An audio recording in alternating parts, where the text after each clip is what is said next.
I will never forget Mother's Day of 1981. I was sitting next to my wife Paula in the front left pew of St. Matthew's Episcopal Church in Evanston, Illinois, right outside Chicago. Our 10-month-old son Luke was in the nursery, so we were enjoying a rare oasis of peace and quiet. During the church service, the priest made reference to Mother's Day. And at that moment, my wife Paula said she heard something. She heard my eyeballs snap inside my skull. Yes, I had forgotten Mother's Day, the very first Mother's Day. My wife was a mother. I will never forget Mother's Day of 1981, which is ironic since I had forgotten Mother's Day that year. You ask any father, and he will tell you that Mother's Day is a bigger deal than Father's Day. Why? Well, I suppose it's because for the most part, mothers make a lot more sacrifices for their children than fathers do. It starts out with a biological fact.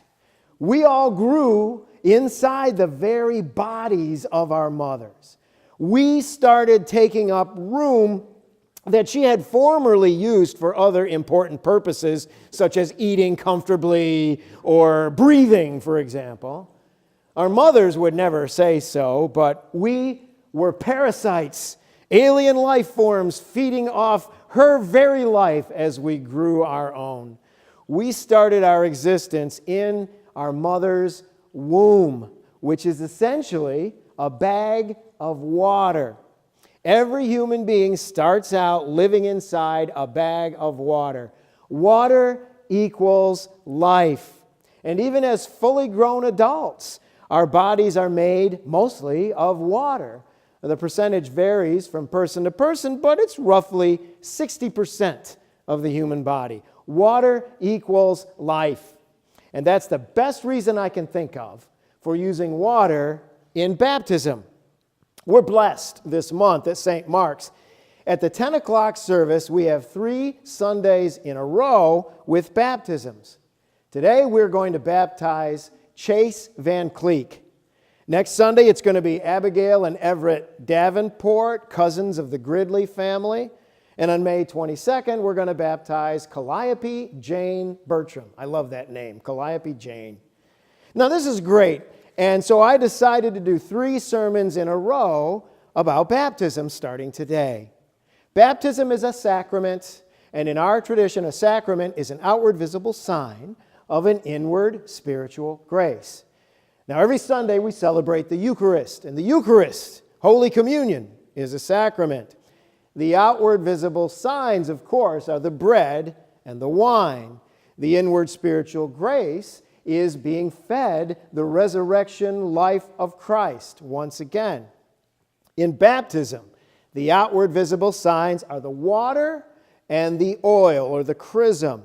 The inward spiritual grace is union with Christ in his death and resurrection, birth into God's family, the church, forgiveness of sins, and new life in the Spirit.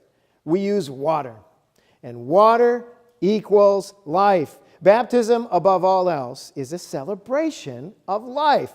Now, you know, people who don't really go to church still sometimes seek baptism for their babies. Why is that? Well, I think every parent feels awe and wonder at this new little life. And we have a need to mark this birth with a ritual and with gratitude. Every religion seems to have a way to celebrate birth. In the Christian tradition, it's baptism.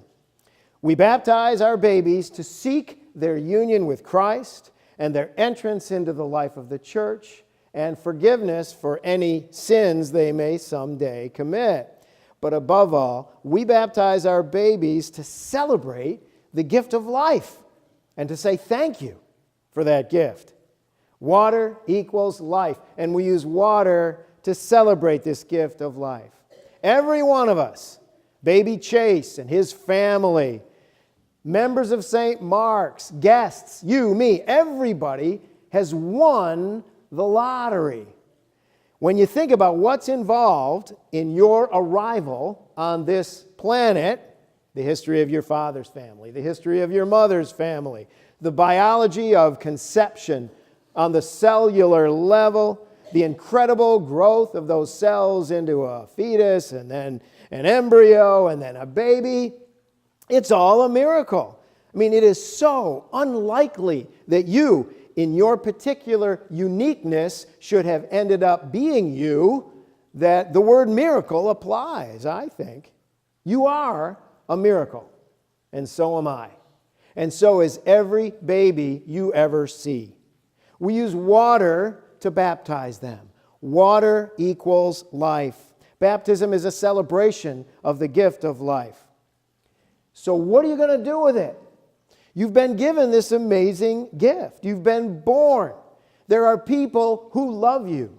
You have abilities you may not have even used yet. What are you going to do with all this? Well, as you might imagine, I've got a couple of suggestions. You might live with gratitude.